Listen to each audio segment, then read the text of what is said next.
So this final solution, what we think of as the Holocaust today, becomes as an important goal as in defeating Russia. And there are times when resources could have been sent towards Russia, but the choice to kill Jews came first.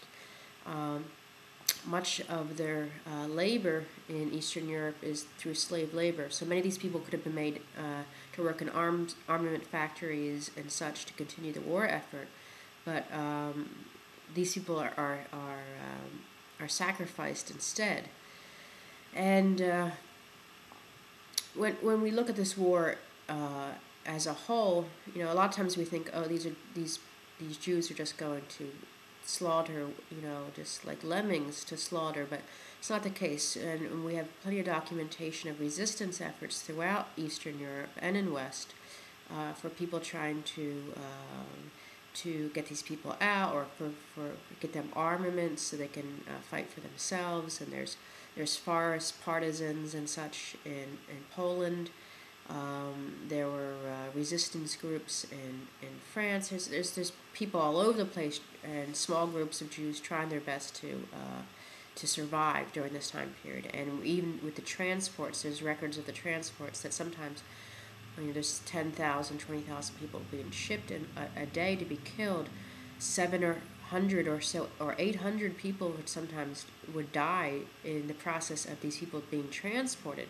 So we know there's evidence of people who were not willing to go on the trains, who at this point in the war might have known what was going on and were trying to resist the police that were rounding them up. What happens in the countryside, though, like I said, is the brutality continues. Even though these shipments are going on, there's still just local actions against local peoples, and oftentimes locals take matters into their own hands in killing their neighbors. And there's a famous case that was written about called Neighbors by Jan Thomas Gross, who writes about in Poland Polish neighbors turning on local Jews and having a pogrom and killing them. Like I said, though, the brutality is something that we just can't imagine. Babies being shot and stabbed, thrown against walls, ripped from their mothers, holding them. Scenes so horrific that we think it just didn't happen. But reading the stories and reading the memoirs of accounts of bystanders and survivors and even the perpetrators, the evidence is there. And again, it's an example of the worst of humanity. And I think we'll be discussing this from this time onward about how these things happen and continue to happen in other places. And like I said, if you're interested in more about the Holocaust, take my course this upcoming summer.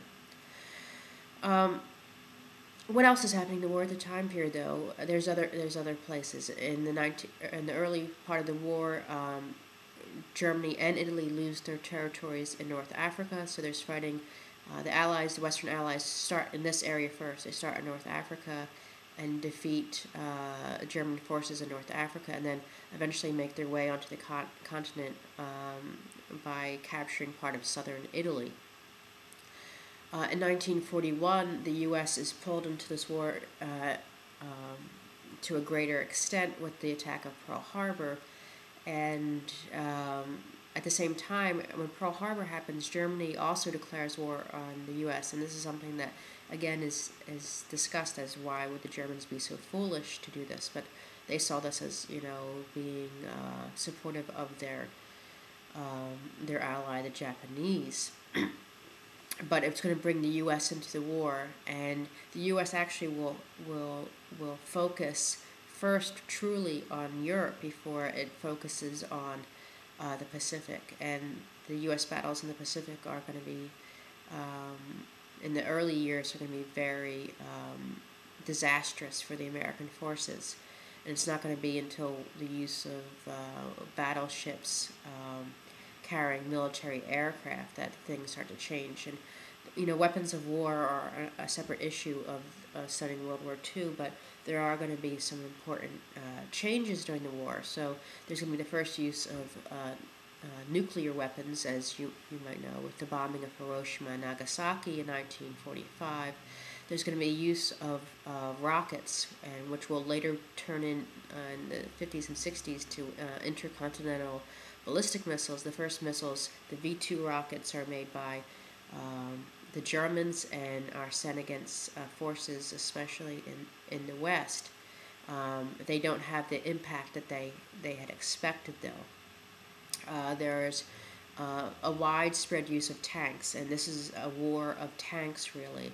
And the most important tank of the war is going to be the Russian tank, the Soviet tank, the T-34 tank, which was a light tank that could handle really harsh conditions, especially mud, and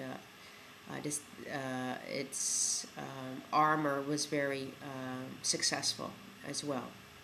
So the war is going to change. It is going to change how battles are fought, but again, blitzkrieg is key. T-34 Russian tanks, various types of battleships and aircraft carriers in the Pacific, the use of nuclear weapons, the use of rockets in warfare. These are some of the changes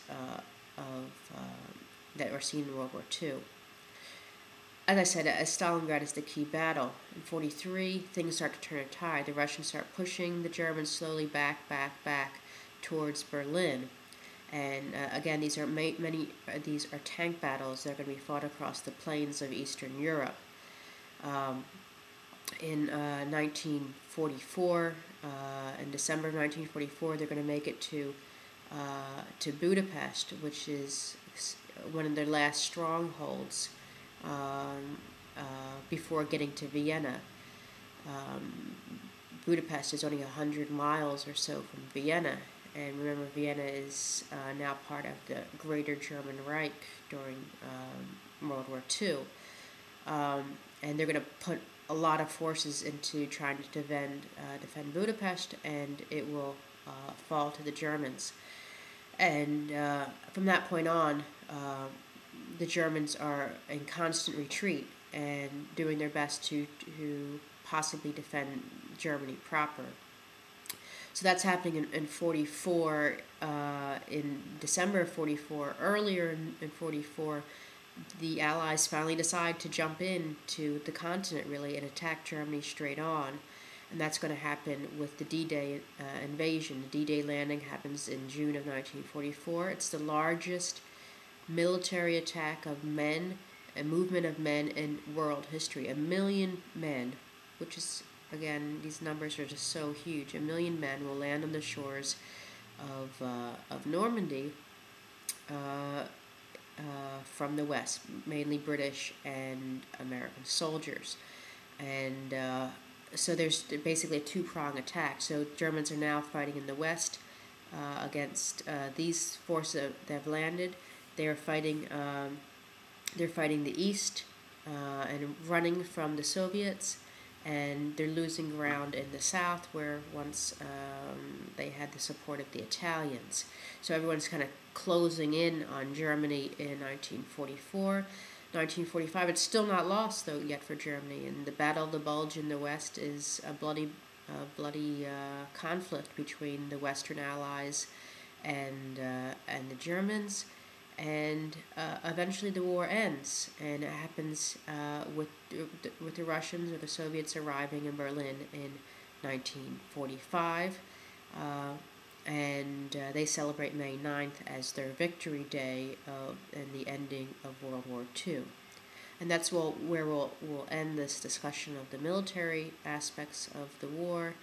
We'll continue in the next unit to talk about some of the changes that happened immediately following the war, and how it's going to change European history with the Soviets occupying the East.